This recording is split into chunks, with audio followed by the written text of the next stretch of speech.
এই লোক ভুল করে একটি হীরা পেয়েছিল, কিন্তু এটা সে কাউকে না বলে চুপ করে মুখে লুকিয়ে ফেলে, এটা ভেবে যে তার এই ছোট চালাকি গার্ডকে বোকা বানিয়ে দেবে। কিন্তু তখনই হঠাৎ সুপারভাইজার তার দিকে চলে আসে।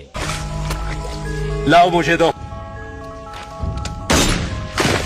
পাশে থাকা লোকটি এটা দেখে অনেক ভয় পেয়ে যায়, কিন্তু একটু পরেই সেও একটি দামি জিনিস পেয়ে যায়। মাটি সরাতেই সে বুঝতে পারে এটা খুবই দামি একটি পিঙ্ক ডায়মন্ড। আশেপাশে কেউ ছিল না, তাই সে আর কিছু না ভেবে এটাকে নিজের কাছে রাখার সিদ্ধান্ত নিয়ে নিল। তখনই নদীর পাশে লাগানো একটি ওয়াটার পাম্প জোরে ফেটে গেল। সবার মনোযোগ ওই আওয়াজের দিকে ছিল। সে এই সুযোগকে কাজে লাগিয়ে একটু নিচু হয়ে হীরাকে তার পায়ের মধ্যে লুকিয়ে ফেললো। এরপর সে সেখান থেকে চলে যাচ্ছিল, কিন্তু একটু দূরে যেতেই একজন অফিসার তাকে থামিয়ে দিল এবং হাত খুলতে বলল। এরপর সে তার সব পসিবল লুকানোর জায়গা চেক করলো, কিন্তু কিছুই পেল না। অবশেষে অফিসার তাকে যেতে দিল। অফিসার থেকে দূরে যেতেই সে সাথে সাথে বসে পড়লো, যেন টয়লেটে গেছে। তারপর সে হীরা বের করলো এবং সেটাকে ভালোভাবে দেখতে লাগলো। এরপর সে তার প্যান্টের একটি টুকরো ছিল এবং হীরাকে ভালোভাবে মুড়িয়ে একটি গর্ত করতে লাগলো। তখনই হঠাৎ তার পেছনে একটি বন্দুক আসলো। তার সম্পূর্ণ প্ল্যান সুপারভাইজার ধরে ফেলেছিল। সে ভাবলো তাকে মেরে ফেলবে, তখনই একটি গ্রেনেড এসে সুপারভাইজারকে বেহুশ করে দিল। আসলে সরকারি আর্মি চলে এসেছিল। সুপারভাইজারকে বেহুশ দেখে সে হীরা নিয়ে হামাগুড়ি দিয়ে একটু দূরে চলে গেল। পাশের একটি নোংরা জায়গায় সেটাকে লুকিয়ে রাখলো। তখনই সরকারি আর্মি সেখানে চলে আসলো। সে অনেক বুঝালো সে বিদ্রোহী নয়, কিন্তু তবুও তাকে ধরে নিয়ে গেল। সে সেখানকার পরিবেশটি বুঝার চেষ্টা করছিল। তখনই একটি পরিচিত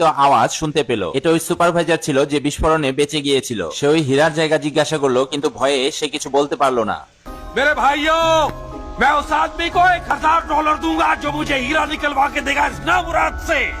নিজেকে নির্দোষ প্রমাণ করার জন্য সে রাগে তার শার্ট খুলে ফেললো এবং বলল যে সবকিছুই বিদ্রোহীদের কারণে হয়েছে, যারা তাকে ঘরছাড়া করেছে। অবশেষে তার সাথে বন্দী লোকেরা তার কথা মেনে নিল। পরিস্থিতি খারাপ হতে দেখে সুপারভাইজার তাকে গালি দিতে লাগলো যাতে ঝগড়া থেমে যায়। সৈনিক সুপারভাইজারকে টেনে নিয়ে গেল, কিন্তু তখনই তার সামনের সেলে থাকা একজন সাদা লোক তার দিকে তাকিয়েছিল। সম্ভবত সেই একমাত্র লোক ছিল যে সব সত্য জানতো। দর্শক, ভিডিওটি কেমন লেগেছে কমেন্টে জানাবেন, আর ভালো লাগলে অবশ্যই লাইক এবং শেয়ার করে দেবেন।